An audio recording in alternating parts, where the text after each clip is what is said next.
A very good evening to you, and you're welcome to another edition of the Green Zone Updates from Jerusalem Conversations with Eugene Doyle. When it comes to matters in the Middle East and Israel, in Ireland, you usually only hear one narrative, and that narrative is usually anti Israel. Here on the Green Zone, we bring you another perspective that paints a very different picture indeed. And this evening, we're going to find out a little bit more about my special guest, Dr. Anjuli Pandavar, formerly of the Islam religion, a staunch defender of Israel, but also a critic of Israel when it's required. We will discuss Nakba. The accepted definition of the Nakba is the mass displacement of Palestinians during the 1948 war surrounding the creation of Israel. But tonight we ask a difficult question. Was the catastrophe solely imposed from outside, or did Arab leadership decisions, wartime calculations, and failed promises also play a significant role? Is the ever-increasing immigration of Muslims to Ireland and Europe part of a planned invasion, or is it simply people trying to escape war and depression? And Dr. Anjuli, what she says about Israel, choose not to fight in a psychological war and choose to be psychologically destroyed. To navigate these subjects and to get a perspective that you will never hear in Ireland, I'm joined by my regular panelist and fellow Irishman live from Jerusalem, Marco Alexander, and indeed producer of this evening's programme. And my special guest this week is Dr. Anjuli Pandavar. Dr. Anjuli Pandavar is a British writer, social critic, and scholar who holds a PhD in political economy. Born into a Muslim family in apartheid South Africa, she left Islam in 1979 after what was she described as a profound intellectual and moral journey. Today, she writes extensively on theology, politics, culture, apostasy, and human rights through her platform, Murtad Human, a title that reflects the deeply personal experience of leaving Islam and rebuilding identity beyond religious orthodoxy. The word murtad itself means apostate, someone who leaves Islam, a label that in many parts of the world still carries enormous stigma, danger, and even calls for punishment. Dr. Pandavar is also known as one of the staunchest defenders of the State of Israel, while at the same time remaining a constructive critic when she believes criticism is warranted, a position that reflects intellectual independence rather than ideological loyalty. And she's also a regular contributor to the Israel National News Arutz Shiva. Dr. Pandavar, you are most welcome to the Green Zone, and a big welcome to you too, Marco. Thank you very much, Eugene. Good to be with you. Okay, before we get into it, I just want our listeners, our viewers, just to do three things for me. So I'm addressing this to the viewers to do three things for me.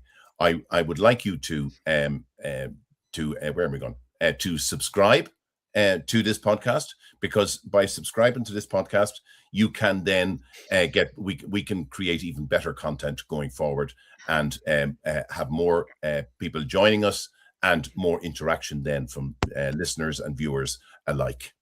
Now, I also would ask you to drop a comment in or a question in the comment chat, and we will bring it to our guests this evening as well. So whatever that is, whatever that comment is, whether it's good, bad, or indifferent, whatever way you want, whatever your view is, just send it in to us and we'll put it to our guests. And of course, we want you to where is that other one gone?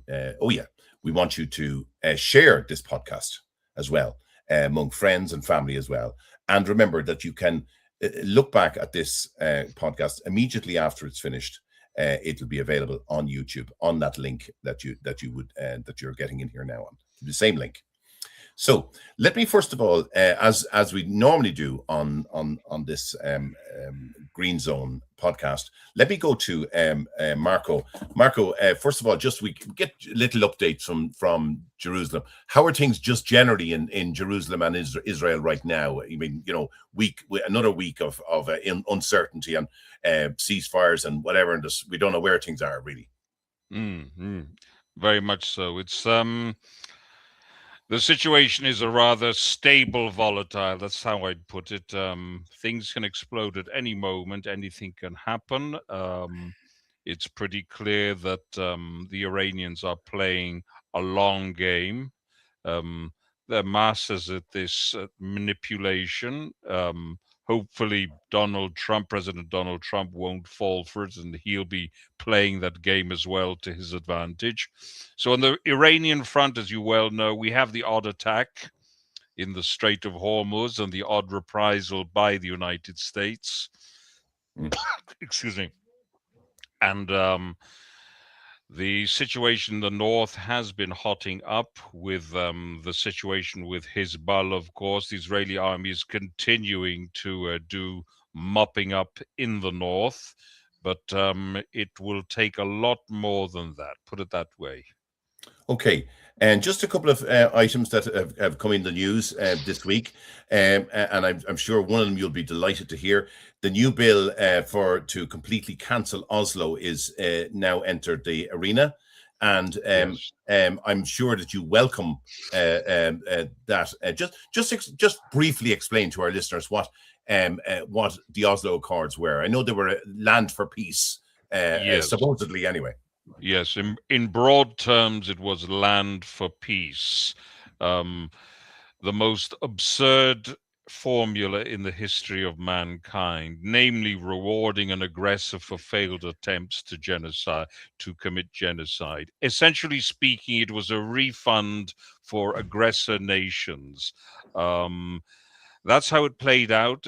So the formula, as you mentioned, was a land for peace formula, whereby Israel would slowly withdraw from the populated areas, and then there would be final status negotiations. Of course, the Palestinians had in mind to whittle away as much land as possible. That was their game plan until they weakened the Israelis sufficiently and demoralized it on the internal front. So that was generally their game plan. What it was understood by the so-called international community was to favor the mythological two-state solution. But with regard to the PLO plan of phases, which was the plan of phases to slowly whittle away at the Israeli gains in the various defensive wars. And then when society imploded subsequent to terrorism, which was conducted from the areas ceded to come in for the kill. That was essentially speaking what the game plan was. Now, with regard to the abolition of, or the abrogation rather, of the Oslo Accords, in reality, that only needs to formalize what in effect already exists. The Palestinist regime was already in breach of the agreements from the very beginning, as was to be expected. So they are, to all intents, considerations, and purposes, null and void already. And Because yeah, And go Marco, ahead. this is really like, say, a wedding that has taken place, and next thing, unknown stuff was going on, and next thing, an annulment was applied for the wedding because to say that Yeah, it yeah. never existed, It because it was this never is essentially, yeah, consummated yeah, as it should have been. Okay, yeah. so it was stillborn from the beginning, and Okay. there could have been no other outcome. Uh, Now, on another maybe slightly positive note, Gaza public opinion turning against Hamas as support for disarmament grows. mm. Are you hearing that on the ground there? One hears all sorts of voices, but one must bear in mind that public opinion, as we understand it, doesn't exist in these countries.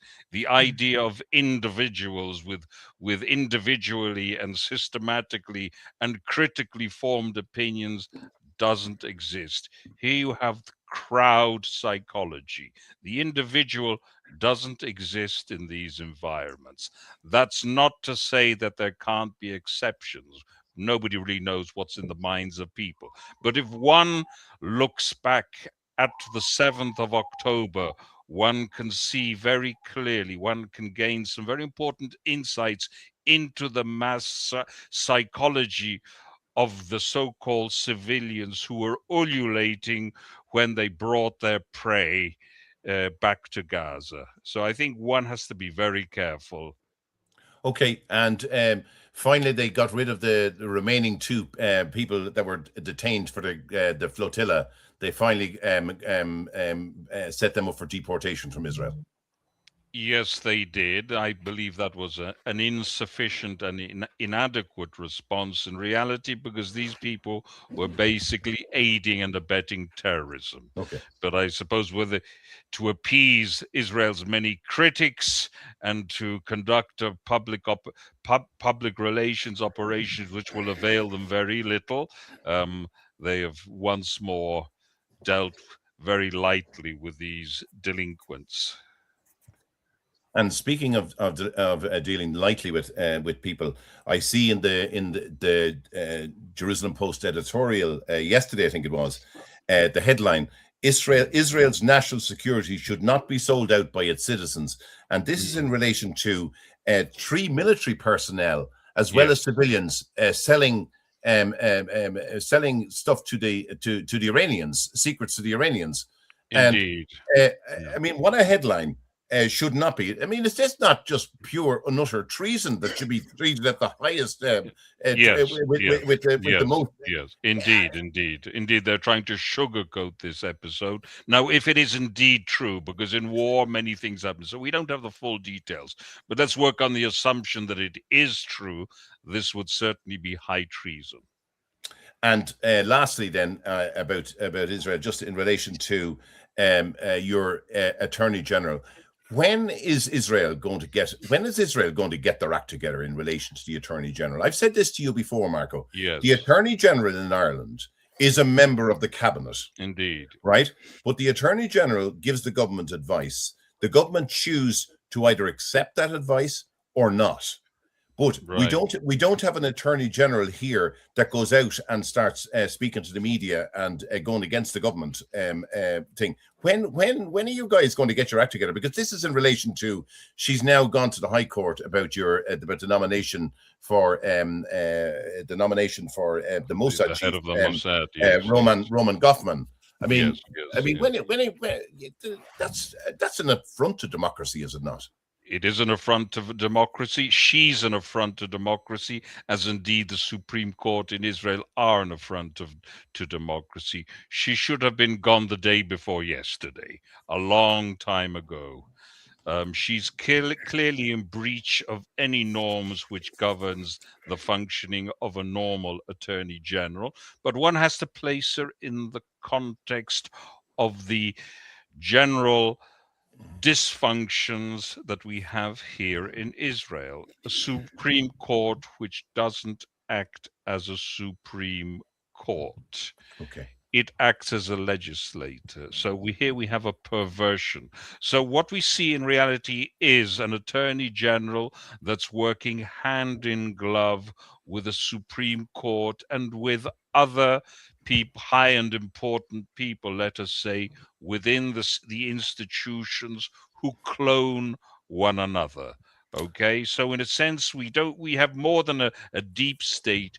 We have a parallel state. We have a state within the state which has basically zombified the rest of the institutions. Okay, and thanks indeed for those updates there, Marco. And just to say good evening to Otta, who joins us every week, and good evening to you, Otta. And Otta says that it is a pleasure to be back on the stream. And we also say good evening to Henrietta, who is looking forward to this evening's stream as well. So you're both very welcome to the webinar. And as I say, if you hear something going on or you want to share it, please feel free to share it with friends. Okay, Dr. Pandavar, thank you for being so patient waiting there to bring as our special guest today. Let me first of all, let me begin with a deeply personal but important question. Just you were born in South Africa, and you were born into an Islam family, and then you renounced Islam. Let me, first of all, was there any point in your life did you feel spiritually at peace within Islam itself?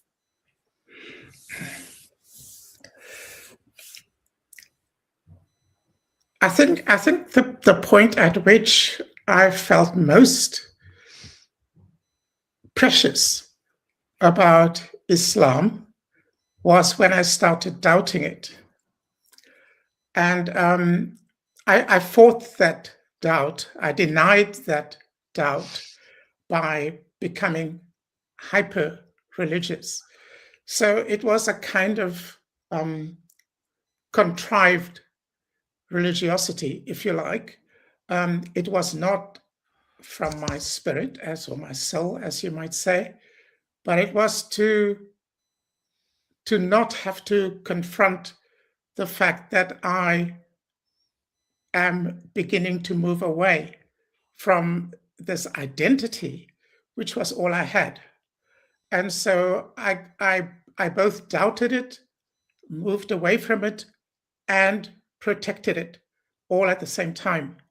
And so it's within that confused circumstance, I could say, yes, that's when I was closest to Islam.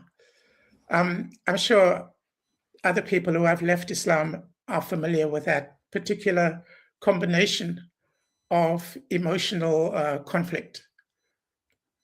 Okay, and being a Muslim in South Africa, very different than being a Muslim in the Middle East and yes, in things. So, as far as Muslims in South Africa, the religion itself, it's chalk and cheese compared to the Middle East. I take it, is it, or is it? Well, one must be careful in how one addresses that, because part of the reason for my leaving the religion was what was happening to Muslims around that time. Before the Islamic Revolution in Iran, before that, up to that point, Islam in Cape Town, which is where I grew up, which is different to Islam on the east coast of South Africa, in Durban. Islam was kind of soft, laid back, gentle. It's pretty much like that. It wasn't the crazy stuff we are so familiar with today. By saying that, I'm not trying to praise it. I'm just describing where Islam in Cape Town was at the time of the Iranian regime taking power in Iran. Consequence of this, and what was particular to that as well, was that most of the terminology, the vocabulary, the modes of dress, etc., harked back to the origin of the Malay slaves in Cape Town, which was Java, Indonesia, Batavia, that part of the world, so that the terms that were associated with being Muslim were terms that derived from that part of the world rather than from the Middle East. They were not Arabic terms. They were Arabic terms, of course. All the prayers were in Arabic, etc. But many of the terms of social interaction, the courtesies, the politeness, all of these things were, I suppose, Malayo, Javanese, something of that order from back in the 17th century, early 18th century, as it was at that time when the slaves were seized and brought to Cape Town, my father's side of the family. So when in 1979, when this crazy stuff happened, many of my friends, I was in my first year of university at the time. No. I was in my early years of university at the time, but my school friends continued to be my friends into my early years at university, and most of my school friends were Muslims at that time. When the Iranian Revolution happened, it was a switch like this. It was incredible. Overnight, this placid, laid-back Muslim community was throwing up. This whole generation, my generation, just went insane. And so my friends, my personal friends, they went off to Cairo, to Islamabad, to Tehran, to Makkah, to Medina, because now they were really going to be Muslim, as opposed to before. Okay. They came back insane. And so for me, that was the beginning of the end. And it was a particular event that propelled me out of Islam. Okay. But all of this was setting the scene for it. Now, I couldn't associate with their craziness. and while that was the main event that led you to renounce Islam, just explain to me very briefly what people came back like when they came back from the various places. Yes. What kind of people had they turned into? Can you give us an example? Yes. The first thing that became really clear was all the previous Indonesian, Malayo terms and language and courtesies that defined the culture, in fact, of the Muslims in Cape Town. All of that was gone, just like that, overnight. But only in this particular age bracket, the young men and women who had gone over there and come back, suddenly you could no longer greet or say thank you in the language that we used. It had to be in Arabic. Everything had to be in Arabic. You could no longer say hi. You had to say assalamu alaikum. And people were, it was as crazy as woke is now. It was like that. Everybody was policing everybody else to do the right Muslim thing, to say the right Muslim thing. And in fact, it caused strife between the older generation and the younger generation. The older generation got very upset about all this. They didn't want their Islam to be turned into some crazy thing. But that's where it went, and they had no control of the process. It wasn't that control of social norms and social standards were taken from them overnight. That's not what happened. It was more gradual than that. But the fact that things were changing, that became very obvious. And eventually, the old imams, the old sheikhs from the previous church, they started complaining about this, about what are these people doing? This is not, etc. But other things that happened in my life a few years earlier already, that already caused me to doubt Islam, in particular the Yom Kippur War. I was 16 at the time. That's when the whole thing began for me, really, and it just mounted from there. That's when I became really devout. After that, okay, and Dr. Pandavar, when so the change started happening in 1979 when people started going abroad after the takeover in Iran.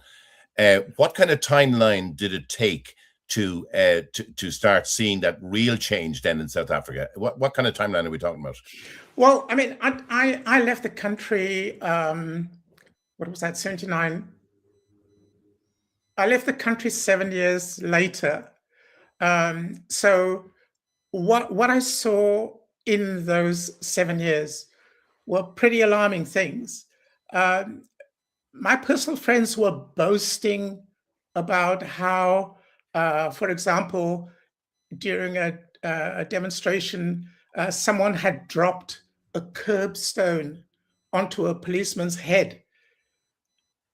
The kind of thing you see in ISIS. They did that, and they were very excited about having done this. It was a major achievement, and yeah, I was not impressed. I was not impressed at all, and I was also isolated. There were not many people who thought this is insane. What's happening is insane. And so further along, there's a point. I'm not very familiar with how exactly it worked, but there was a point when the Muslims and the gangsters started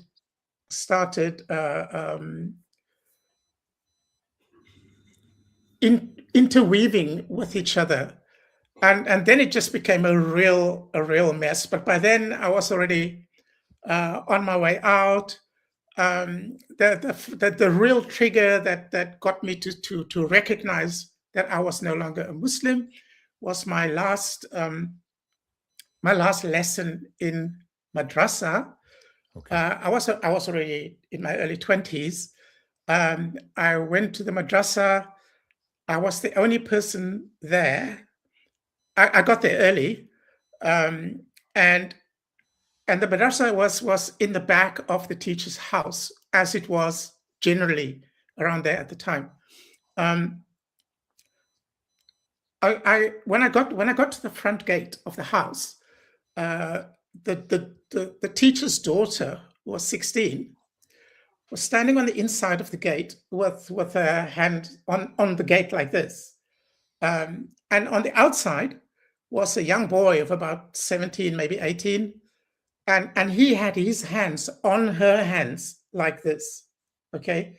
It was dark already at that time.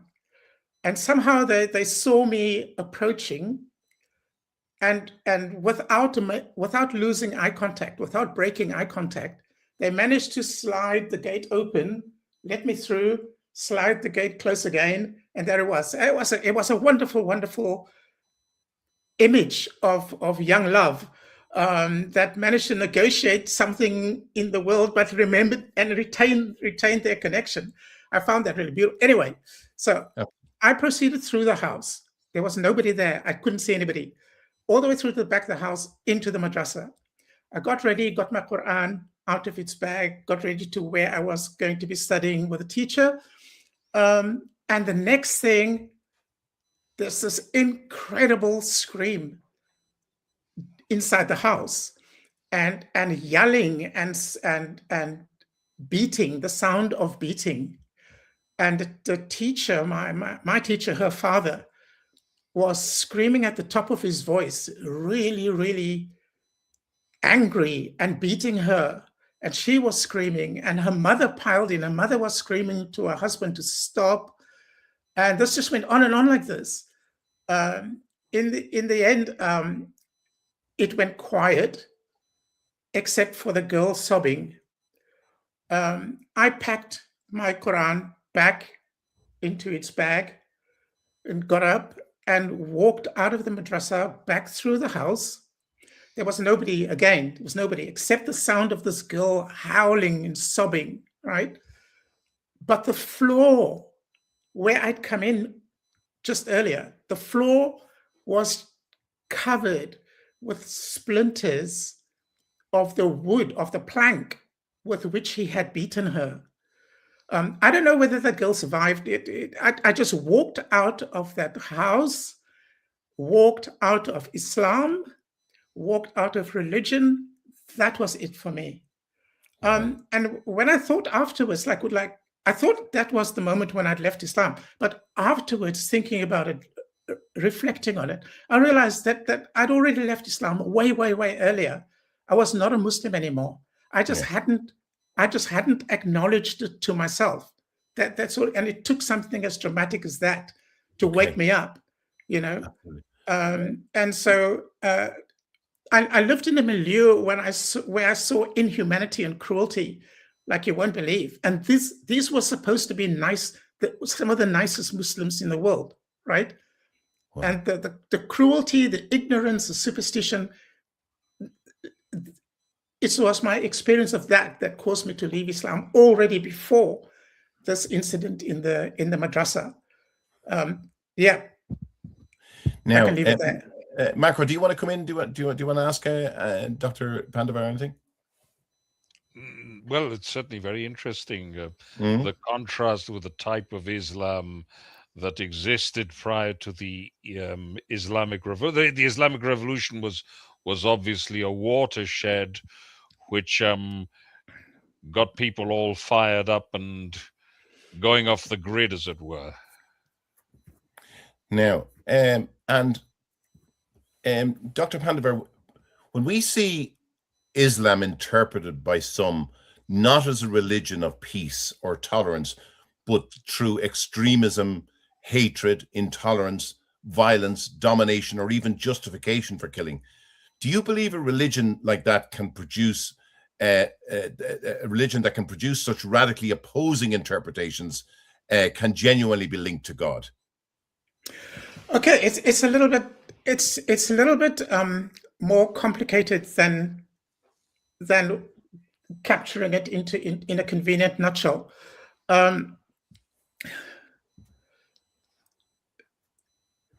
Yes, it is perfectly obvious that Islam is a religion. And I'm saying this because I'm just by stating it like that, I am acknowledging that it is questioned, that whether it is a religion is questioned. Okay, and there's a reason it's questioned. It is not only that that we see all these awful things that Muslims do,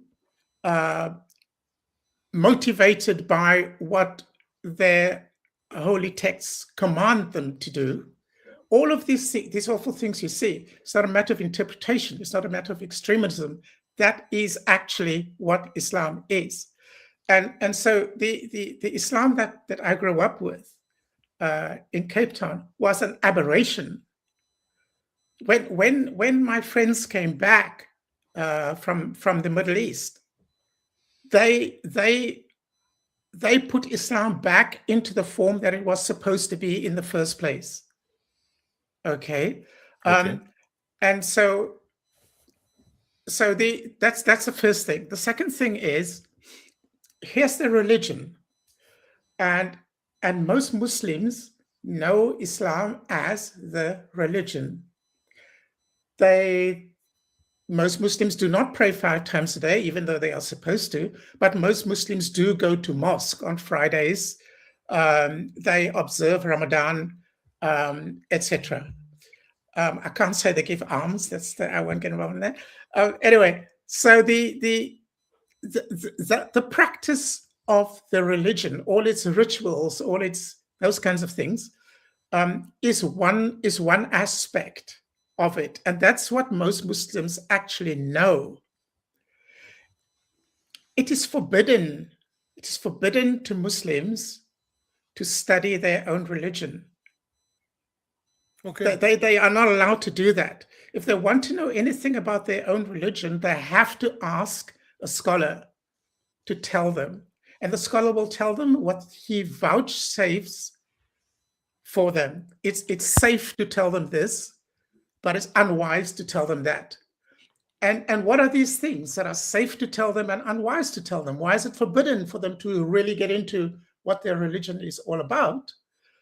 Because the people who are not lay Muslims, the people who have gone to the seminaries, the people who have studied Islam, become sheikhs, become scholars, etc., higher up the hierarchies, they know that the religion is only the front.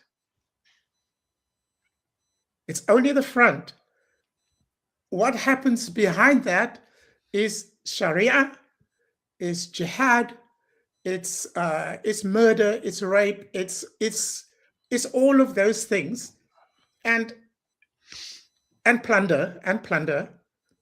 And in fact, all of those things that are behind the scenes that most practicing Muslims are not supposed to know about, that is Islam.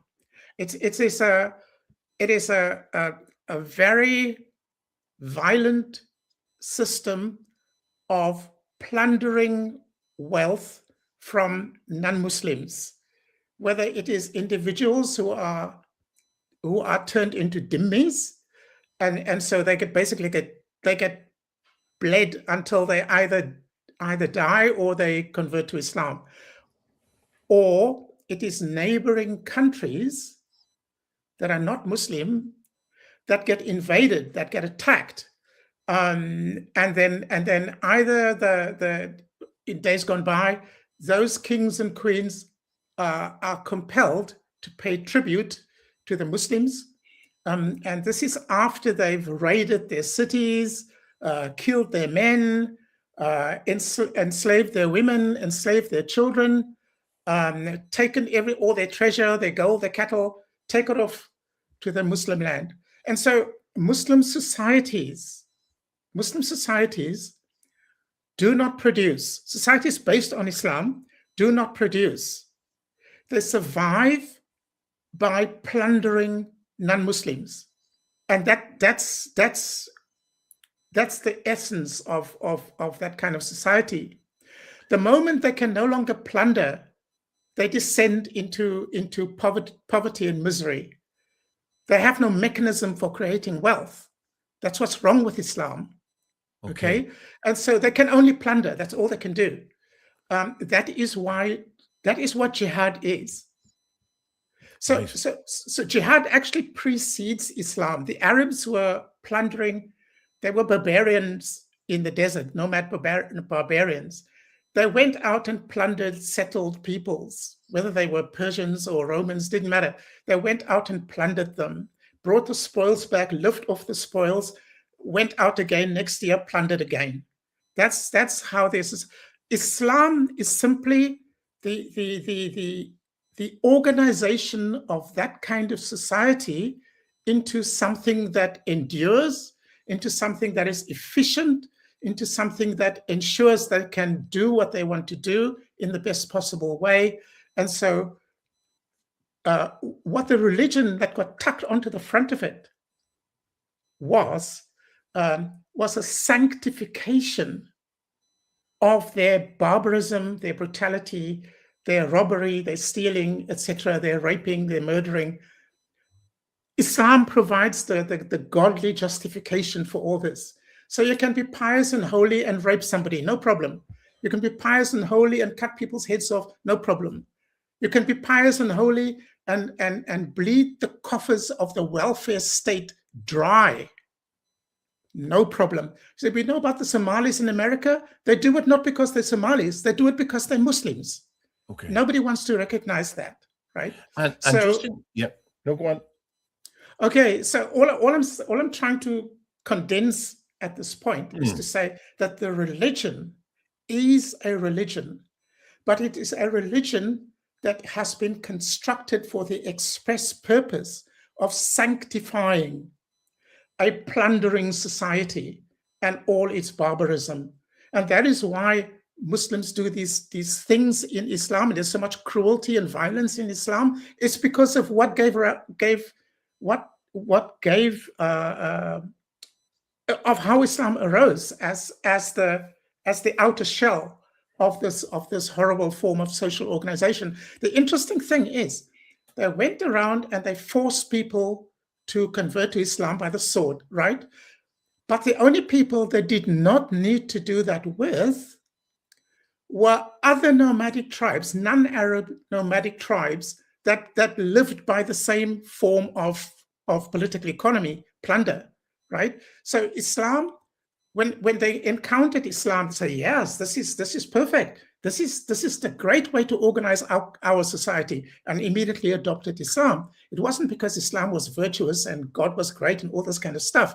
It was because the way Islam allows a killing and plundering society to prevail over other societies and to preserve itself is the perfect system for that kind of barbarism. So I like to say, whereas democracy is for the people, by the people, that kind of construct. The same you can say for Islam. It is for barbarians, by barbarians, to barbarians. I don't exactly remember how that, but that's a simile. And just in relation, because and folks, just before I go any further, I mean, I told you this the green zone here brings you information that you would never hear in Ireland, and so thanks for that, Dr. Pandavar, because we don't normally hear these things in Ireland. Now, what I'm going to ask you is just in relation to the various so-called agreements that have happened, supposed to have happened between Israel and the Palestinians and that down to the thing.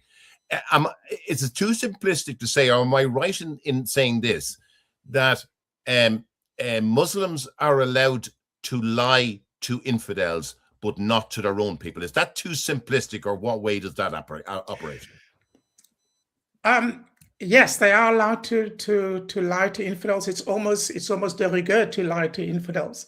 They can also lie to Muslims. They can lie, for example, the most notorious example is that a husband and wife are allowed to lie to each other. Oh, okay. Yes, this is a virtue. This is a virtue. Yes. So and it can be there are examples for when and how you can do this, but those are not the limitations for when and how you can do this. A husband can lie to his wife about anything.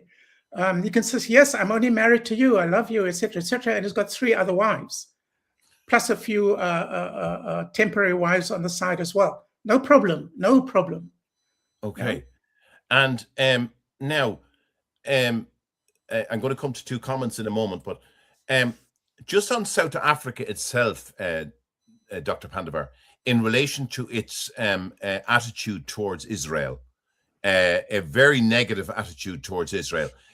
Where does that stem from, or how does that all the framing of that come about?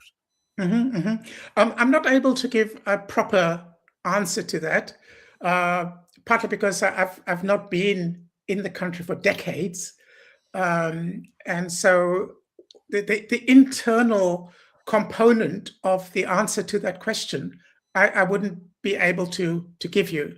However, the governing party of that country, the ANC, has a very close relationship with the Soviet Communist Party, and the Soviet Communist Party has been supporting them, feeding them, etc. Had a very, very close relationship with them, even long before they came to power in the country.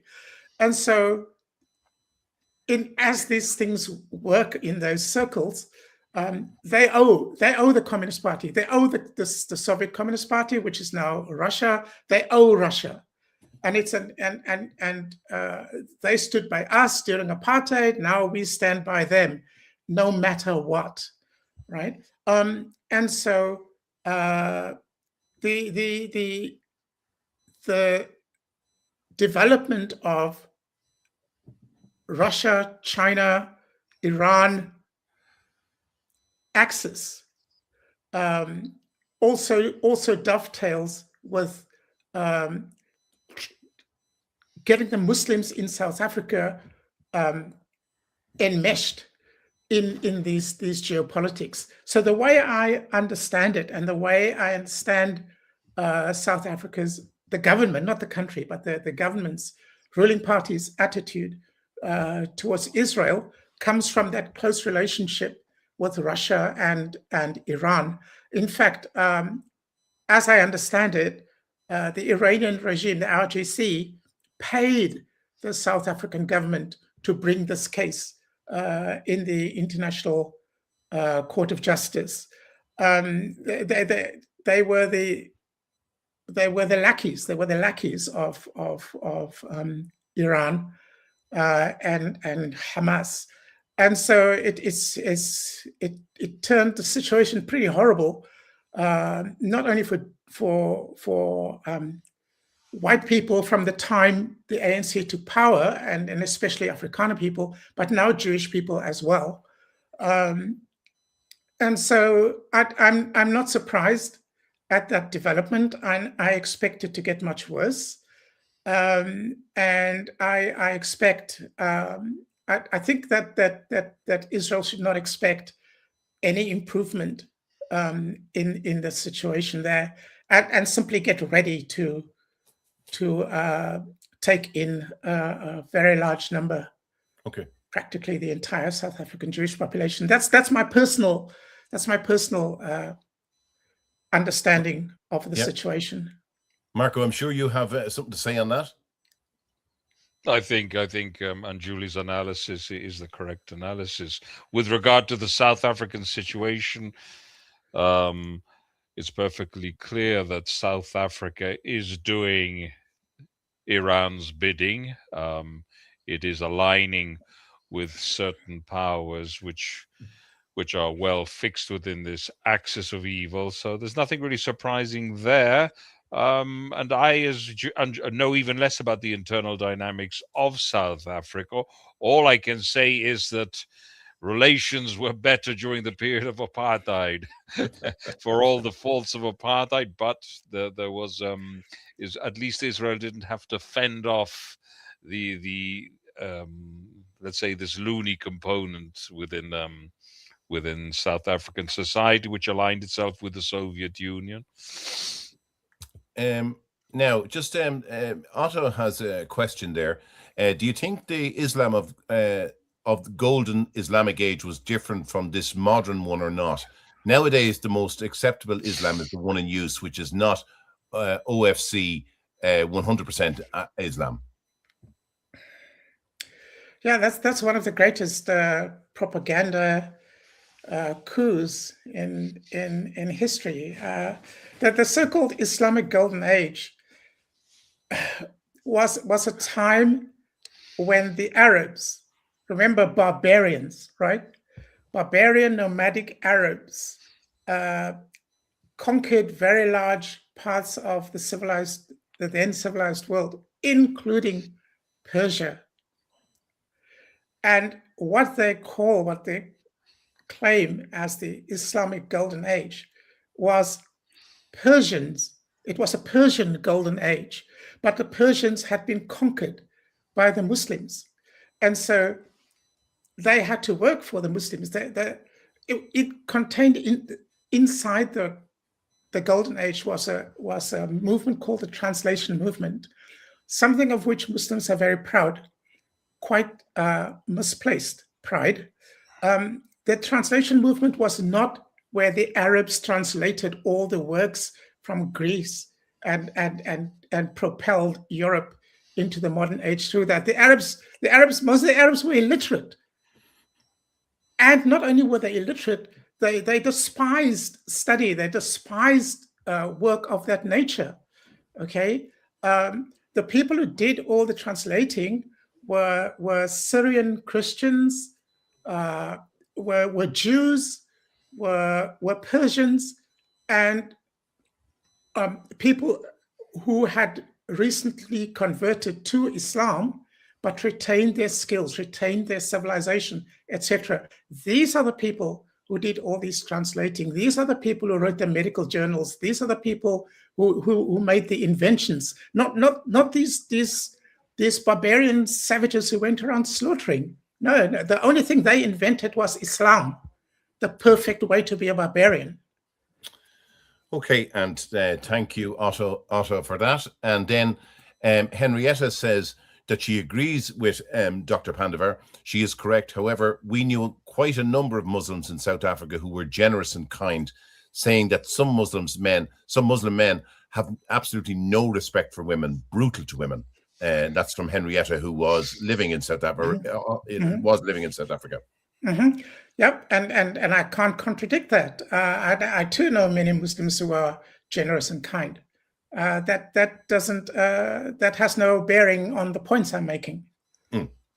Okay, I want to move on. What I'd love to do, actually, and I think you'd agree with me, Marco, I think maybe we should get a separate webinar on this subject as a solely for a webinar, because there's a lot in it and it's very, very interesting, I have to say. Indeed. Listening to what Dr. Pandavar has been saying. Absolutely. And I'm sure there's a lot more that we should know as well. So maybe at some point in the future you might come back to us, Dr. Pandavar, to maybe to have a webinar on this subject alone. Well, thank you. I'd be delighted. Yeah. Now, we're going to move on to Nakba. Now, a lot of people probably won't know what Nakba is. And I'll just introduce it by saying, was the Nakba solely a story of expulsion by Zionist forces, or was it also shaped by decisions, promises, failures, and propaganda within the Arab world itself? Here are some probing questions and things that we're going to look at. So, just for the accepted definition of the Nakba is the mass displacement of Palestinians during the 1948 war surrounding the creation of Israel. But tonight we ask a difficult question. Was the catastrophe solely imposed from outside, Or did Arab leadership decisions, wartime calculations, and failed promises also play a significant role? The word Nakba means in Arabic means catastrophe, but catastrophe caused by whom? Now, either of you can take this up. Catastrophe caused by whom? Do you want to do that, Marco? Okay, I'll have the first shot at. Essentially, Nakba is the failed attempt of the surrounding Arab armies and some of the Arabs within modern day state of Israel to wipe out the Jewish state, namely to commit another genocide. This is essentially speaking the great tragedy. Now, of course, they refer to the displacement of people, which was consequent to their actions, basically. Their leadership imploring them to make way for the surrounding armies to come in for the kill. So basically, there's no displacement during, let's say, the early years of the Civil War, let's say between 1947 and 1948, when the British mandate was petering out, as it were. Now, of course, during the course of a war, people will get displaced. They hear rumors, they panic, they run.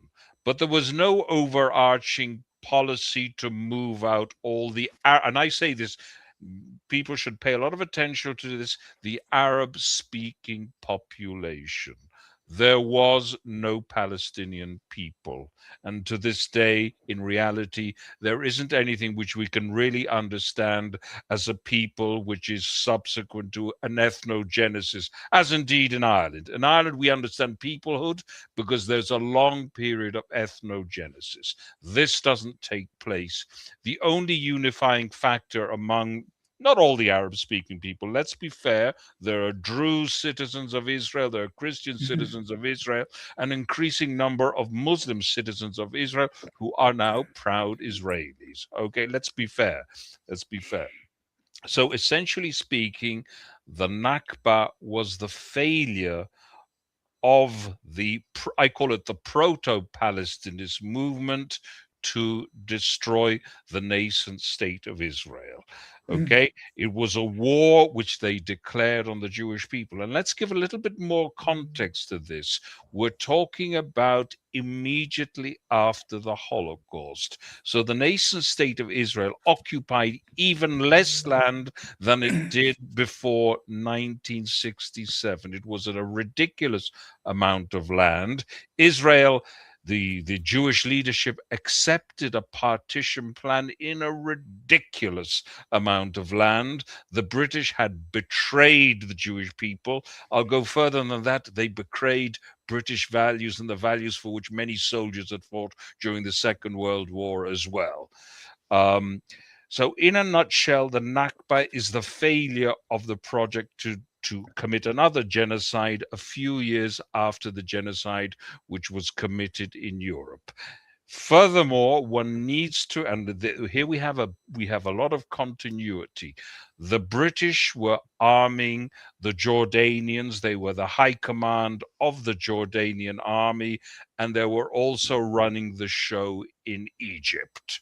The British Foreign Office was in constant contact with the high command of the Jordanian army, and it was also assisting the Egyptians as well. This is a much neglected episode in history, which needs further inquiry.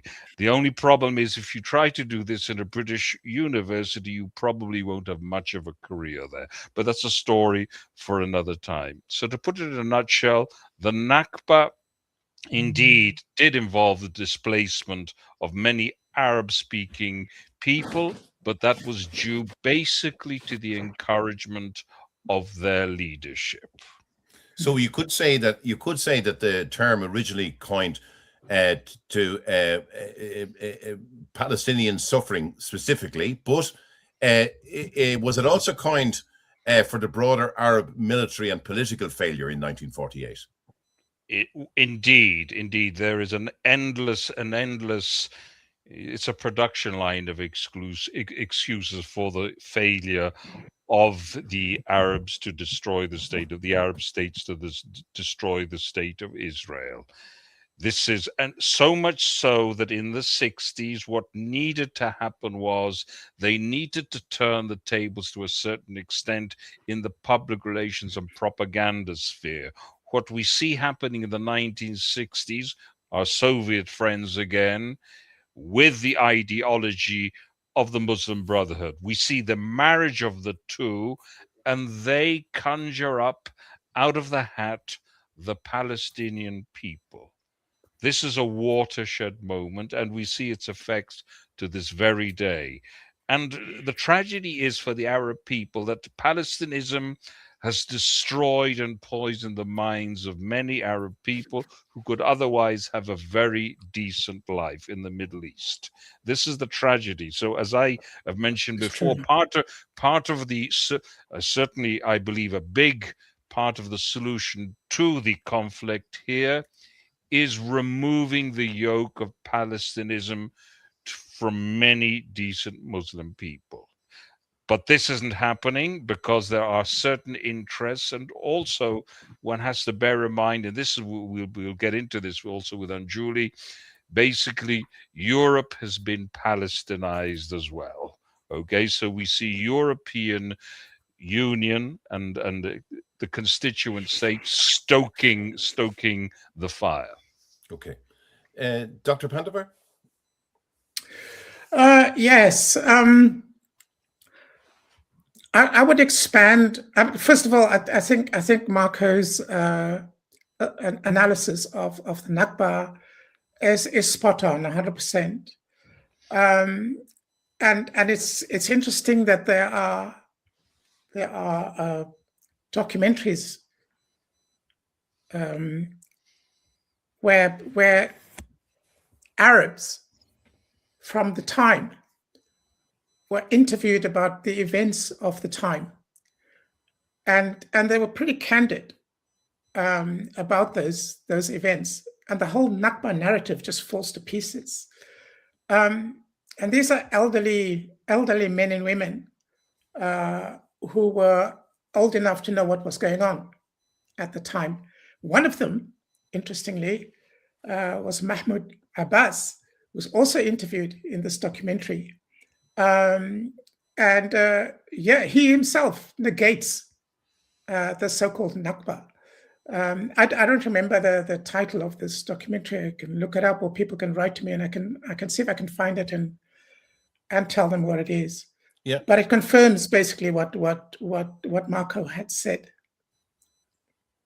In fact, that was a very concise pulling. Well done. It's a very concise pulling together. No doubt about that.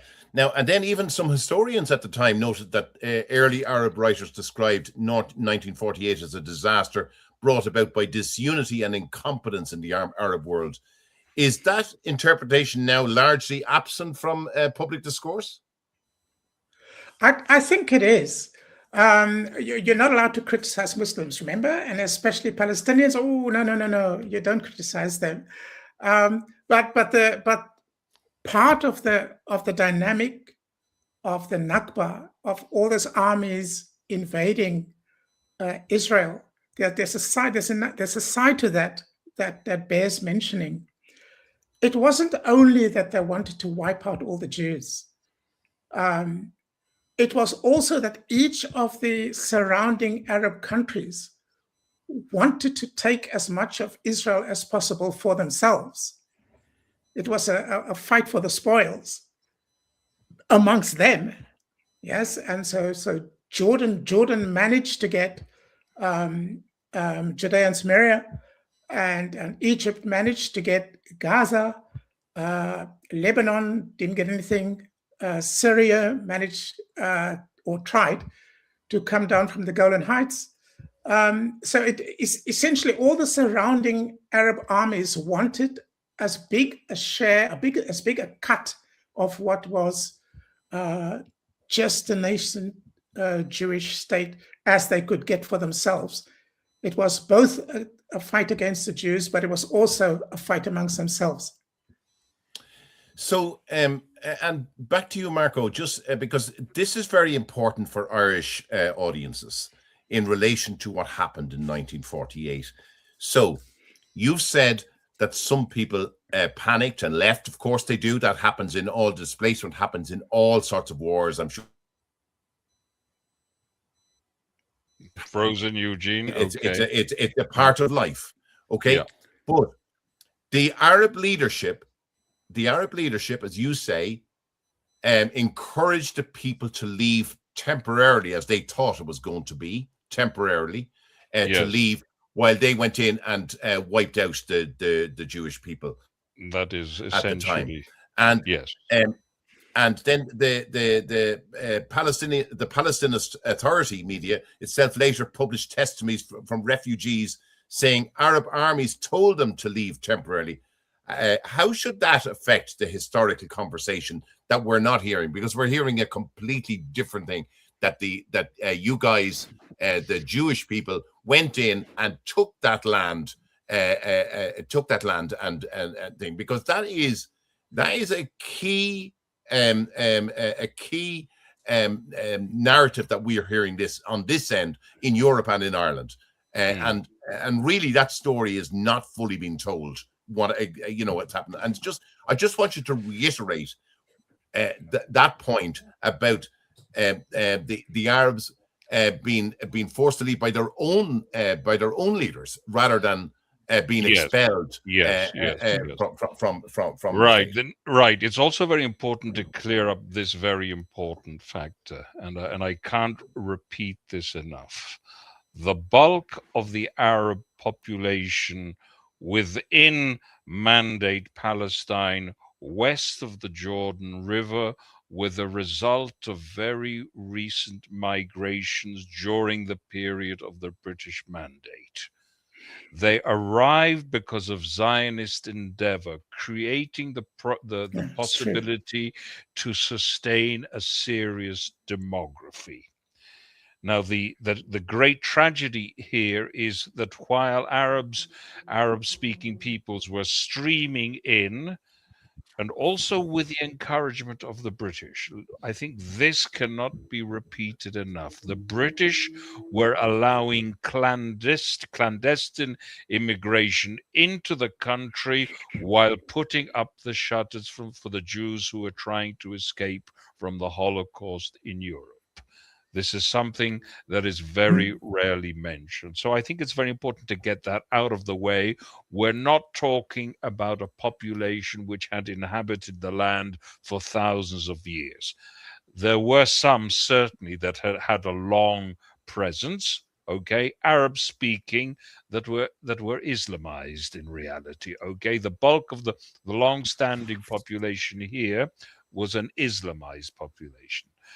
Having said that, during the course of the war, there were certainly some security considerations, and certainly some Arab populations were told to move along for security reasons. That is within the course of a war, and you had to bear in mind that a lot of these villages were launch pads for attacks on the Jews. Okay, so there are situations where the Israeli army did clear out some of the population. But overall, the displacement has to be put down to a war of aggression, a genocidal war declared on the Jews. That's where the bulk of the that is the root of the bulk of the displacement that occurred during the War of Independence. War of Independence, where Israel was attacked by Lebanon, Jordan, the Hashemite kingdom of Jordan, Syria, Egypt, and with soldiers that came from as far away as Iraq and other countries in the Arab world. 3 years after the Holocaust. During this period, during the course of this year of the war, Israel was also taking in hundreds of thousands of survivors of the Shoah, many of whom had to take up arms after surviving the Holocaust in Europe. If I may just add a point to that, support that. the people who took power in Israel at its founding were socialists. They were labor Zionists, and one of their ideals was to share the land with the Arabs, and share the bounty of the land. Work the land together, share the bounty of the land with the Arabs. This was their dream. They're socialists from Eastern Europe, and they during the war and after the war, they asked, in addition to the military security point that Marco so properly mentioned, they asked the Arabs not to leave. If all the Arabs left, they wouldn't have their socialist dream of sharing the country and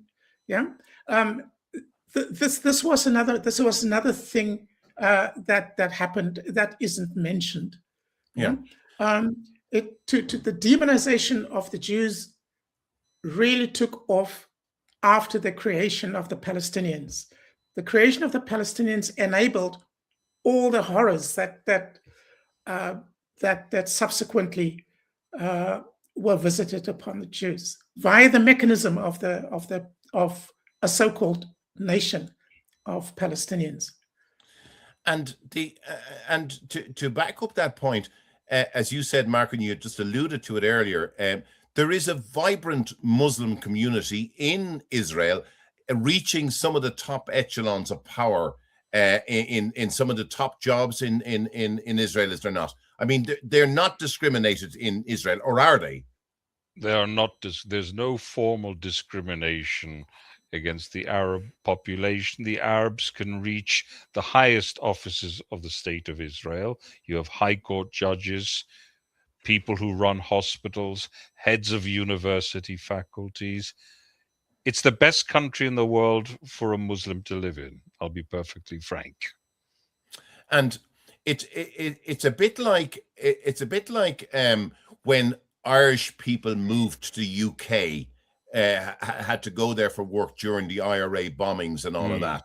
Yeah. British people targeted them when people of their own society were blown up or whatever like that. Yes, a natural reaction for any natural human. reaction. Natural reaction. And I would imagine it's the very same in Israel, that while there's no formal discrimination, there is people who are angry at the Arab world, which is a natural human thing. Absolutely. You've hit it on the head. But generally speaking, the social intercourse is rather good, to be perfectly honest. I work with Arabs and my relations are very good. Muslims and Christians, my relations are very good. Of course, as you mentioned, when there are these moments, okay, and Israel can't afford to take too many chances. It's a narrow strip of land, so it is a pressure cooker. Yes. The tensions will increase. And it's important to say that a number of things are true simultaneously, which we don't hear on simultaneously. So people left in panic. People left because of combat. People left because they were expelled. They weren't expelled for no reason, but they were expelled. And others were Arab leaders told them to leave temporarily, is what they were told. And that never materialized. That is correct, and so, I should. Yeah, can I just interrupt you just for 1 second? Otherwise, I might forget. One also has to bear in mind that the Jews themselves were expelled from many villages within the Jerusalem as well. Silwan was, essentially speaking, a village where Yemeni Jews lived. They were expelled during the period of the British Mandate. The Jewish communities in Kfar Etzion in Judea and Samaria were expelled, and many of them were actually murdered in cold blood after they surrendered to the Jordanian army. So these things happen, certainly, but one has to look at it one has to zoom out. Okay. And how should audiences evaluate contradictory sources from, at the time, British officials, Israel archives, Arab newspapers, Palestinist new testimonies, later nationalist narratives. Have historians on all sides selectively used evidence in relation to all of this? I'm not. So I'll just say, I'll say one thing. There are plenty of sources one can consult, and somebody with an inquiring mind will find them. If they don't put the force field up, this is the problem, the force field. I can give you examples of newspapers, communist newspapers, who told a totally different story to the one they're telling now. The Italian Communist Party newspaper L'Unità actively sided with the Jews during the period of the 1948 war. I'll let Anjuli. Sorry, Anjuli. Yeah, go ahead. No, please. I was just going to add that in this situation, it is hardly possible to find a balanced. Straight away find a balanced perspective on the situation. You have to dig around. You have to be careful with your sources. But the nature of this question, of this history, is such that you will find almost everywhere a substantial portion of the truth is absent. And so the scholar of these matters has to have the discipline of looking at conflicting, even if you know this is a terrorist organization and really horrible, etc. You have to look at what they say and you have to look at what they write, even though they exist only to commit genocide of the Jews. You still have to look at what they say, you still have to look at what they write, and then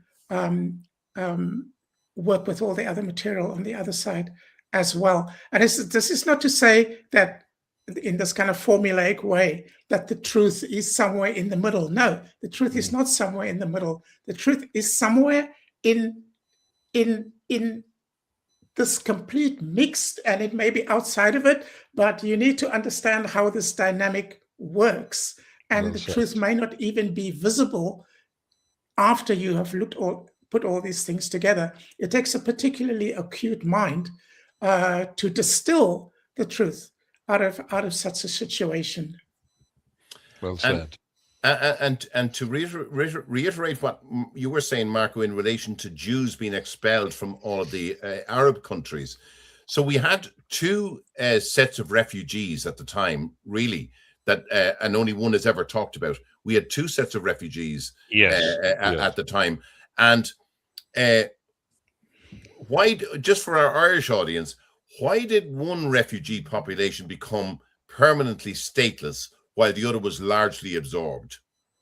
Very good question. So the Jewish refugees were absorbed by the state of Israel. The Arab refugees were given refugee status in perpetuity. That is, their children, their grandchildren, and great-grandchildren having inherited. It is the most perverse situation imaginable. It's so much. It's ridiculous. Why have they done it? To maintain the grievance, to maintain the spirit of revenge, to keep the wound open. Okay, a self-inflicted wound, but to keep it open and to spur these people on to continue to attack Israel and to commit acts of terrorism against Israel. One has to bear in mind, what is the function of these fictitious refugee camps? They are, essentially speaking, greenhouses for terrorism. That is their function, to raise terrorists, not to produce a civil society, to raise terrorists. You don't believe? Yeah, sorry. Do you want to say something, Anjuli? No, just jump in. Yeah. But I say, or I insist, the Palestinians are a negative nation. They are a counter nation. Every nation that has ever existed sought some kind of affirmation of themselves as a nation.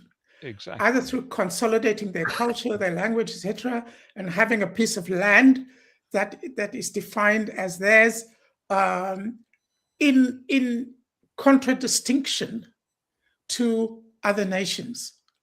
But this nation, this so-called nation of Palestinians, cannot affirm themselves as a nation except through their extermination of another nation. That is a negative nation. Okay. This nation has no reason to exist except for killing another nation.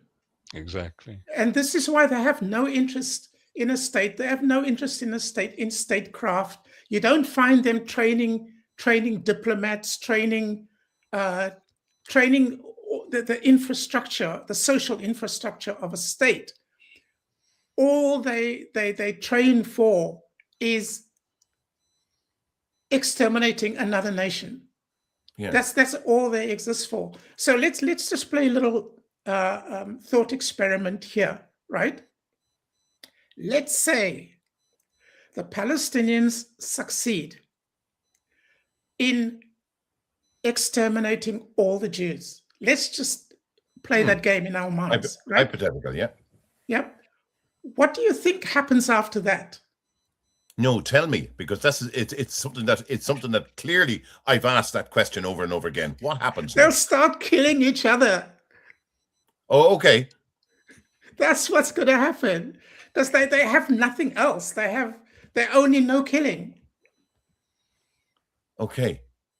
And what about... They will not build a state. They will not... this doesn't interest them. No, but I get that. But it's often said that Israel stands in the way of Islam spreading into the West. And we're going to be coming to that shortly. Spreading into the West. That Israel is the little Satan, and they're trying to get to America and the West. So is that not what would happen next? That once they have hypothetically had erased Israel, the goal of Islam is to Islamize the entire world, is it not? Yes, I mean that is true. I was only trying to answer the question about the character of the Palestinians as a people. Okay. This is right. what I was talking about, right? Yeah. But Israel, the way that Israel is the guardian of Western civilization is in that in Islamic consciousness and ideology, a land that was ever ruled by Muslims is forever ruled by Muslims. And if that should change, then if Muslims should be driven out and rule be restored to the original owners, the Muslims have to take that land back and restore Islam to that land. This is, for example, the case with Spain, the Baltics, parts of Ukraine, etc. Right? But in the case of the Middle East, there's an added element to this that compounds it, and that is that firstly, Israel is right in the heart of Muslim territory, right in the heart of what was the Islamic lands. That's number one. The second complication is about Jews in particular. Jews by their very existence is the negation of Muslims. Judaism, Islam came to save the world from false religions like Judaism and Christianity, and the Jews were the original bringers of false religion. they have to go. They were dhimmis to the Muslims Right. for more than 1,000 years. They were every single Muslim, no matter how low in the society, was entitled to kick a Jew around, even if it was the highest rabbi. They robbed them blind, left, right, and center. And so the point here is that the fact that this non-Muslim takeover of land in the heart of what is supposed to be Muslim land is one problem, but that it is taken over by Jews is a serious affront to Muslim ideologues, to the jihad propagators, etc. It is intolerable that the Jews should have a state. It is intolerable because if Jews have a state, it validates Judaism, and Islam is there to save the world from this horrible thing called Judaism. Right. It replaces Judaism, it replaces Christianity, and so it's what the British would call a triple whammy. The Muslims lose land, the land is taken by Jews, and the Jews consolidate Judaism right there in the heart of Muslims. So the taking over of the world by Islam, the pursuit of jihad, etc., that has to take a back seat for the moment until this problem is solved. Okay. We can't progress to an Islamic world where all worship is for Allah, etc., until this problem is solved. And in that sense, Israel is holding off the forces of evil from Western civilization. I mean, they're invading Europe, of course, and all these other things in the United States and South America. Yes, this is going on, but they can't devote their full attention to taking over the world while this problem exists. Okay. So yeah, I mean, Dr. Pandavar, I just have to say that you're just a breath of fresh air, really. The clarity in which you bring to a situation, and indeed you, Marco, as well, is just incredible. I'm just in awe here, listening to what's going on here. Now, I want to move to immigration into Europe, and across Europe, concerns about immigration, identity, integration, and demographic change have intensified. Some politicians and commentators describe this as an invasion or even a planned transformation of Europe's cultural identity. Others reject that language entirely, arguing migration is driven by war, economics, and humanitarian crises rather than coordinated intent. We're going to look at examine some of those competing arguments and try and find out what exactly is happening. Why do some Europeans use the word invasion? Do you want to answer that, Anjuli? Go ahead. Yeah, please go ahead. I'll be after you. Okay. Invasion. Invasion is a very interesting word because actually it may not be an invasion in the sense that we normally understand an invasion. An invasion can be conducted by a relatively small force. If we look at the histories of Ireland, Ireland was invaded, but the British didn't, or the Anglo-Normans didn't import initially in the initial period a huge amount of people. I believe what we're witnessing is a flood.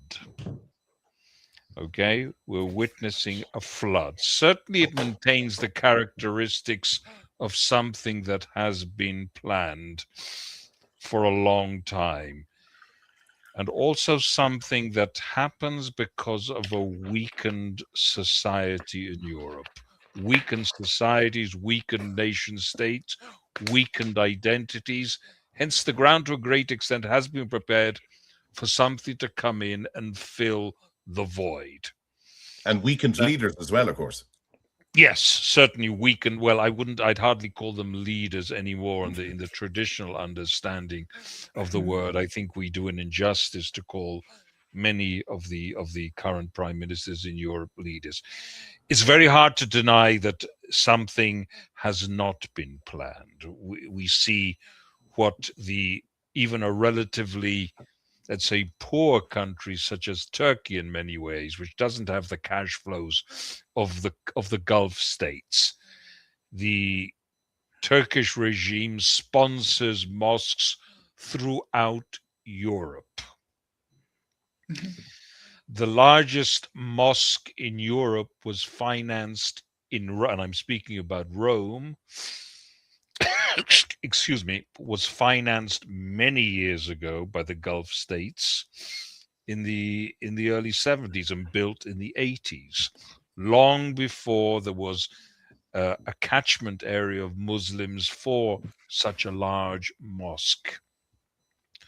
We see that the school system, academia, has been financed. We see textbooks which support a certain type of narrative, which speak of victimhood of the third world and demonizes Western Europe, Judeo-Christian civilization.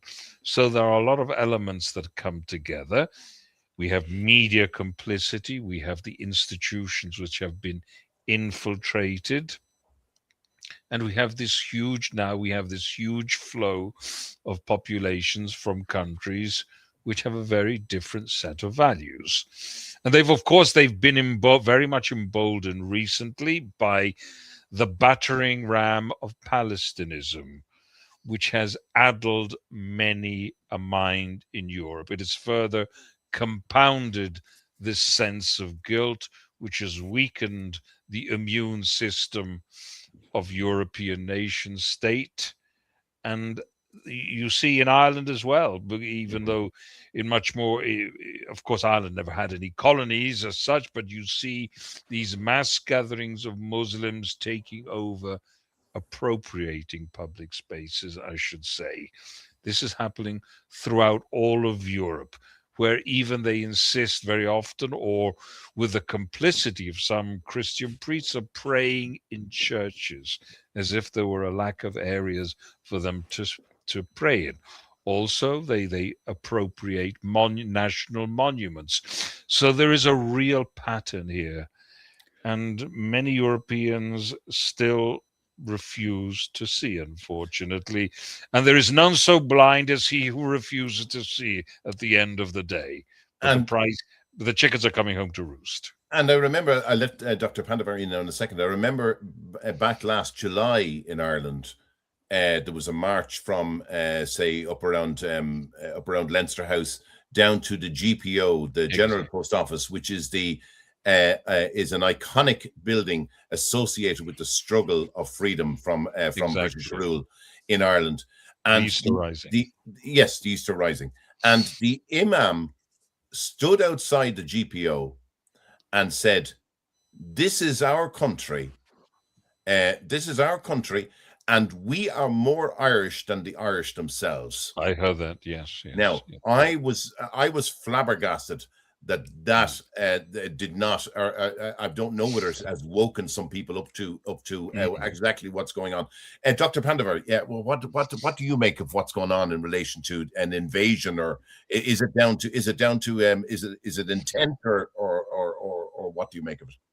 Okay, I'll just make one preliminary point before I lay out how I see this.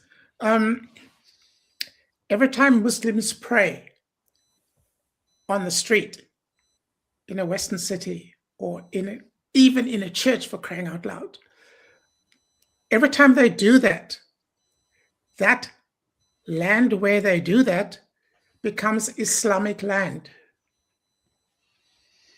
It becomes Islamic land. It is a takeover that doesn't look like a takeover. They'll pray in this street here, then they'll pray in that square over there, then they'll pray over there. It is a takeover. Dogs have a particular way of claiming territory that we're all familiar with. Mm-hmm. Mm-hmm. This is what is happening. And we tolerate it. The latest thing in the UK is the banning of dogs, Muslims motivating for the banning of dogs, and of course the sycophantic British are falling in line. A country that absolutely loves dogs. Yes, there's a clear. It's not just that they don't like dogs. Why now? Why now? Mhm. The one animal that they simply recoil from, they can't abide the proximity of dogs. And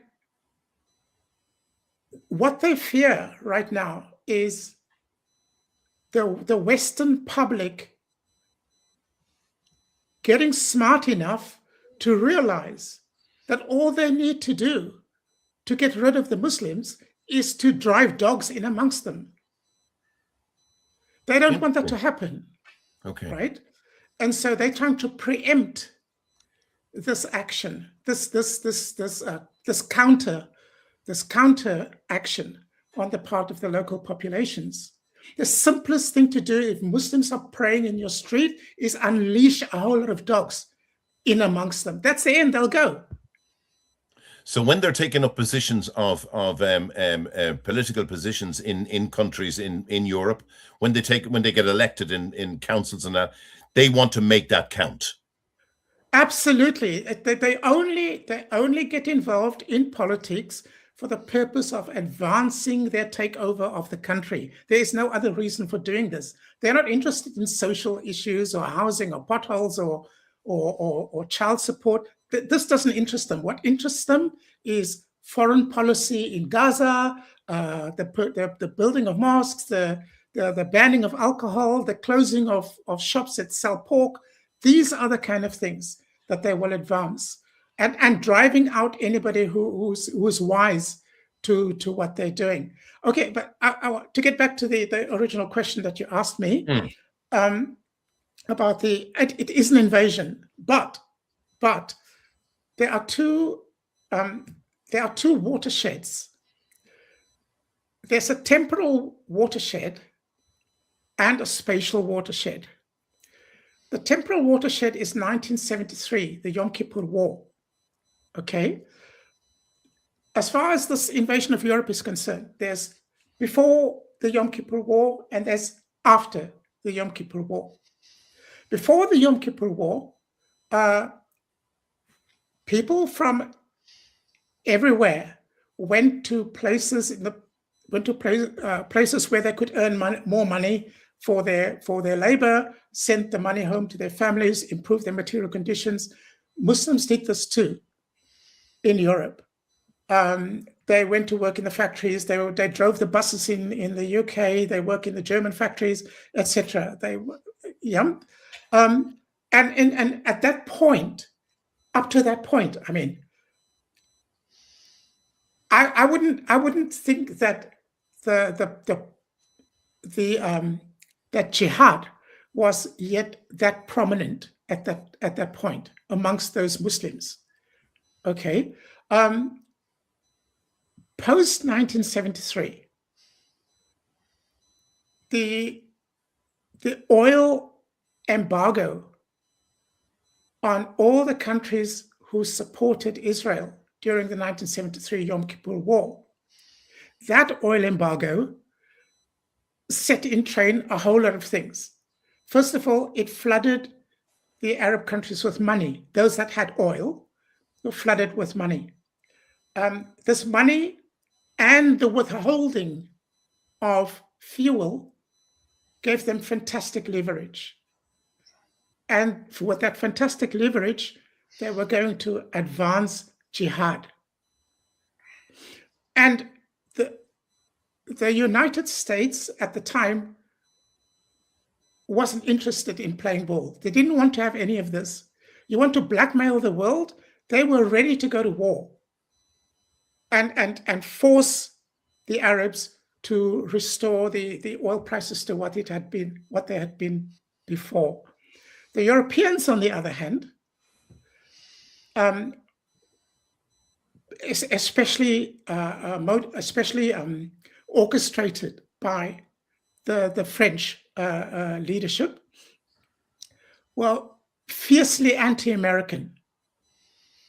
And so they were not going to go along with this American hard stance to make sure the world doesn't sink into economic crisis on account of the Arab blackmail over withholding oil. Just because the Americans wanted to be more robust in response to the Arabs, the Europeans, in their anti-Americanism, took the stance that we were going to be accommodating towards the Arabs. That's on the one hand. But at the same time, there is an affinity amongst the French elite for Arabs, for Islam. And what the origin of this is, I'm not in a position to speculate on, but it's there, it's real. There is a book written by Batior called Eurabia, and it describes that very dynamic, very, very well. It's an amazing piece of work that this woman has done, and I would recommend to your viewers to get that book. It's not a big book, but it's very powerful, and you'll see the origin of the mess that you see in Western Europe today. Very well laid out. Okay, so that's the temporal watershed, but there's also a geographic watershed, and this is between Western Europe and Central and Eastern Europe. Yeah, the countries that had experienced communism, and some of whom had experienced jihad invasions from a few centuries ago, very much alive in living memory, in their collected social memory. Those people are not, their minds are not messed up in the way that Western European minds are messed up. They will not be walked over by Muslims. They will not allow their countries to be invaded by so-called refugees. And a very, very good contrast was a few years ago when Russia and Belarus manipulated the jihad by sending vast numbers of Muslims to the Polish eastern border. And the Poles very robustly made sure that these people were not going to get in. Of course, Western European leaders and the elites were on top of the Polish government, accusing them of all sorts of things for not allowing these invaders to come through. Now, at that same time, Britain was beginning to be invaded by people coming across the channel in boats. Yeah? Mm-hmm. The border is in the sea, for goodness sake. It's in the middle of the English Channel, and yet you can't stop these boats. Tell me that they are not complicit. Tell me that the British authorities were not complicit in the jihad invasion of the UK. People in huge rubber dinghies invading your country. The border is in the middle of the sea. Your job is to stop them. It's the border, for Christ's sake. Yeah, the simplest way is sink the boats. Sink the people say, "Oh, you can't go." They are outside our border. They are not our problem. They try to invade us. It's an act of war. We act appropriately, and that is what Poland did. They put up a huge fence. They were armed to the teeth. They were ready to go, and of course, it was just a matter of time before the Muslims on the other side of that fence would physically attack the Polish border guards with spears thrown across the border. These are not refugees looking for help. These are attackers violently invading your country. There is a border. There is a border. You go to the border. It's provided. It's a border. You're crossing. It's legal. You do this the legal way. And if you qualify, you enter. If you don't, sorry, that's normal. I respect that. You respect that. Okay. So this brings me to something else I wanted to mention as well, which is about the Muslims who do not do these things, who do not attack the borders, who do not murder, who do not rape, etc. Right? What are they doing? We assume because they don't do all these terrible things that we can live with them. They're nice, they're good, yeah. And we see individual people who are nice people, who are decent people, yes. But they are not the problem. So why should we pay attention to that? Let's pay attention to the people who are the problem, right? So let's take Poland again as an example. The Poles generally are very proud of their Muslims. Note, their Muslims, right? The Tatars. It's a tiny minority that makes up less than 1/10 of 1%, something like this. So I worked it out at one point, I don't remember, of the population, right? So take note, when the Muslims were attacking the Polish eastern border, what were these peaceful Polish Muslims doing? They were cooking huge pots of food to feed these people, to keep them fed. Yeah. When they died in those forests, it was winter, remember? When they died in those forests, those peaceful Polish Muslims did the funeral rites for them. Okay. And what I'm trying to illustrate with this point is that what we call moderate Muslims, what we call peaceful or peace-loving Muslims, etc., they are not in opposition to the Muslims who do all the horrible things that we know about. These two sides complement each other. Okay. The Quran is very clear about this. The ones who do the killing are Allah's favorites. They get the big rewards, etc. The ones who cannot stand blood, who are wimpish, who don't want to do this, who are peace-loving, etc., etc., what the Quran calls the Muslims who sit at home. That's how they are described, disparagingly, as those who sit at home, yes, rather than give their blood. They get rewarded only if they do their jihad duty, which is to make sure that the ones who invade, the ones who rape, the ones who kill, etc., can do the invading, the raping, and the killing. They provide them with food, they provide them with cover, they provide them with information, they provide them with shelter, they drive them to where the killing is going to take place, they give them money, they give them information, they shield them from the police. That is their religious duty. Okay. These are your wonderful, peaceful Muslims that we all know. We know them only on one level, sharing food, being very nice, being invited. We do not see them performing their religious duty of making it possible for jihad, mass murder, to be able to take place. Now, in relation to Europe is really playing into their hands in this sense that various policies from European countries over the years have resulted in declining European natives and an increase in migrant birth rates. So we've in Europe we've played into their hands, and they can see this, can't they? We haven't played into their hands. Remember, I was saying about the 1973 war and the oil embargo and all that, and Batior's book. There's not conspiracy theory. There has been a clear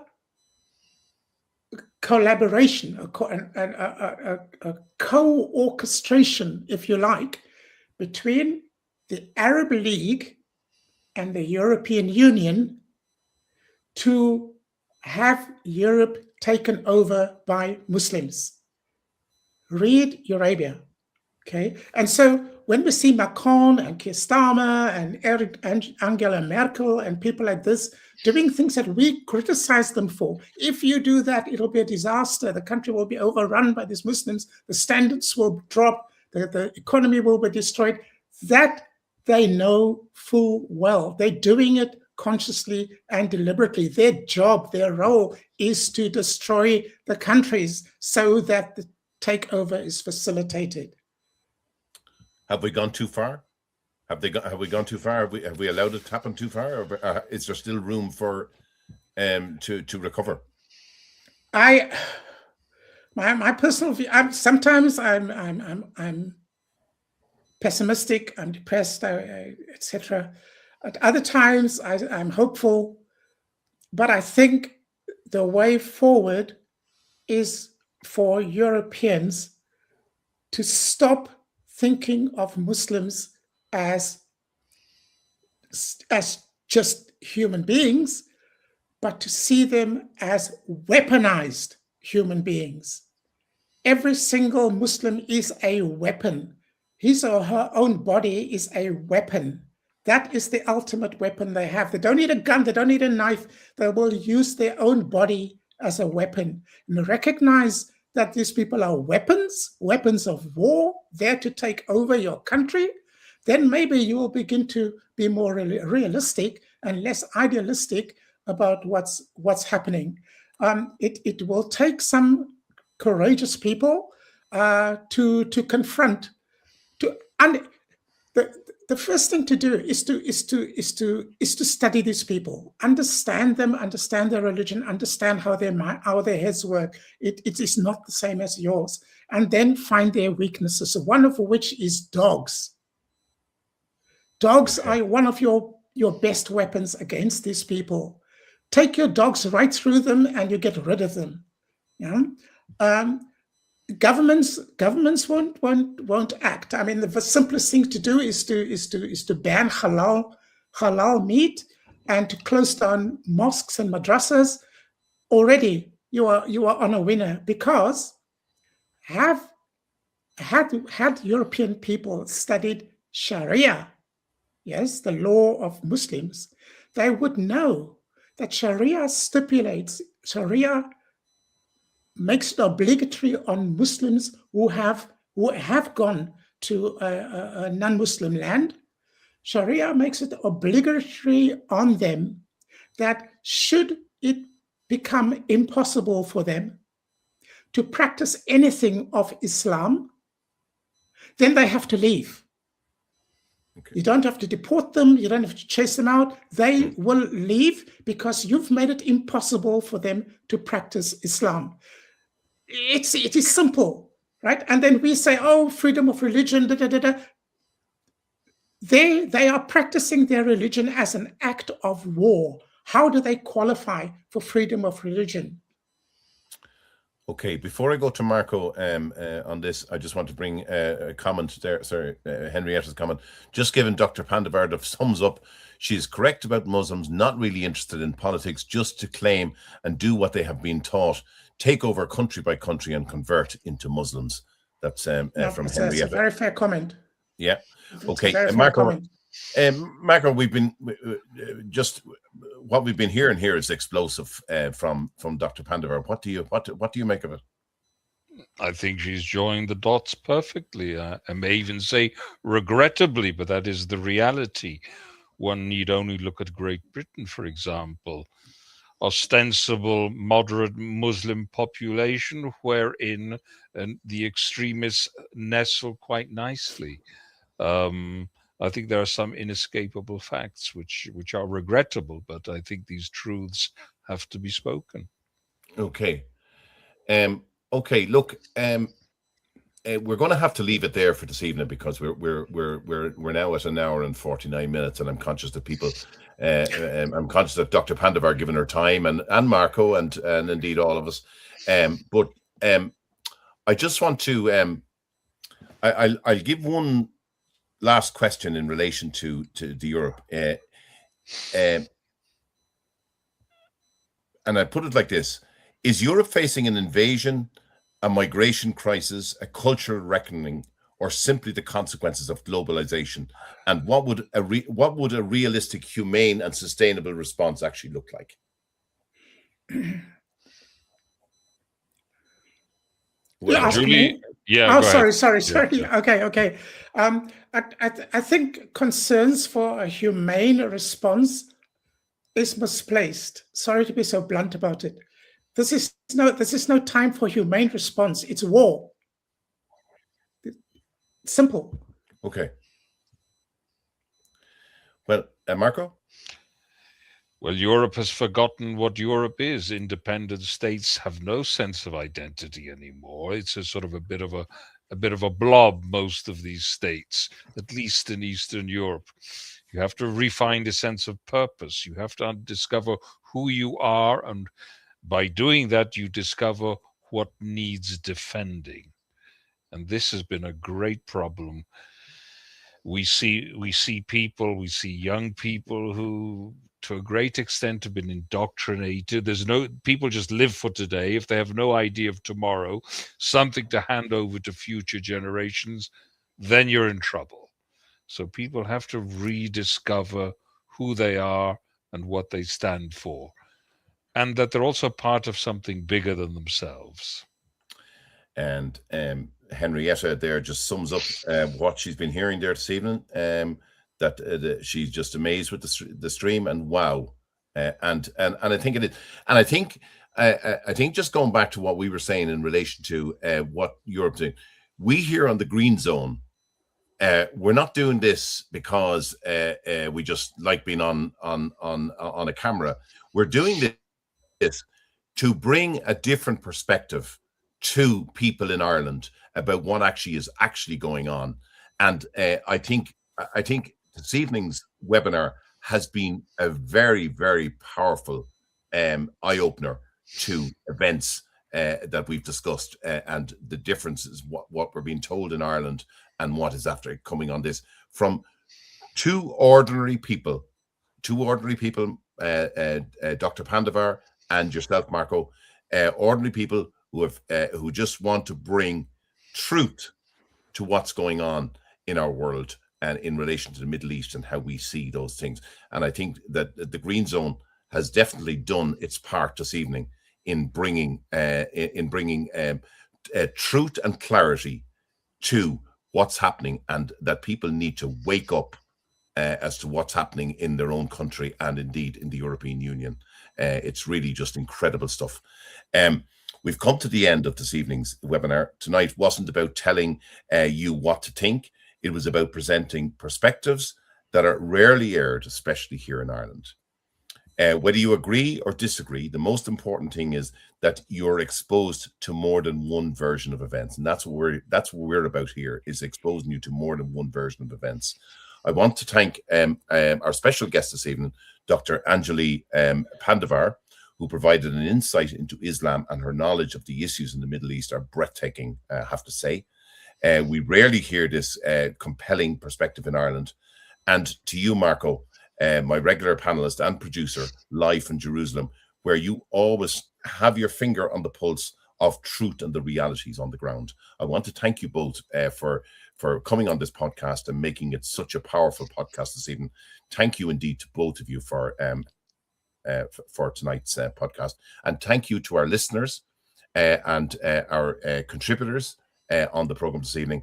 And Otto had to go a little earlier. He said he'd listen later. And good evening and thank you to all. He said he had to leave a little earlier on. But listen, I just want to thank you again for joining me. Thank you. And thank you for our listeners and viewers out there for joining us. Please share this podcast. It is knowledge for people who are hearing one side of a story, and we just want to bring a different perspective. So please share the podcast so others will be enlightened as well, and at least you'll be able to make up your mind then, because you're getting a perspective of both sides, and then you can either still hate the Jewish people, or you can have a different view of what's going on in the Middle East. We're just providing you the tools to do that. So thank you again. We'll be back with the Green Zone, updates from Jerusalem, conversations with Eugene Doyle. We'll be back here next Sunday at 7 p.m. Irish time. Until then, take care of yourselves and a very, very good night to you. Thank you. Thank you very much.